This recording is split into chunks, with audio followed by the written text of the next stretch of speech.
അല്ലെങ്കിൽ പേരോഗം. ഇത് മെയിനായിട്ട് കോസ് ചെയ്യുന്നത് റാബീസ് വൈറസ് കാരണമാണ്.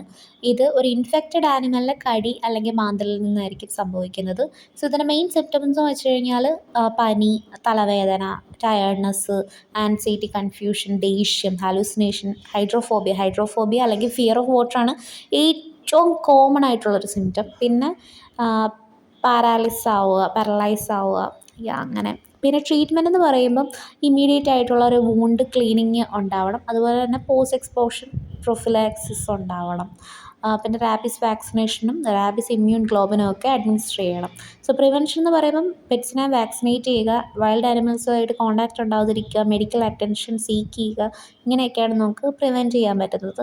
റാബീസ് വാക്സിൻ എപ്പോഴും അവൈലബിൾ ആയിരിക്കും. പ്രീ എക്സ്പോഷർ പ്രൊഫിലാക്സിസും വാക്സിനും നമ്മൾ പീപ്പിൾ അറ്റ് ഹൈ റിസ്കിന് കൊടുക്കേണ്ടതാണ്. അങ്ങനെ നമുക്ക് പ്രിവെൻറ്റ് ചെയ്യാനും പറ്റും.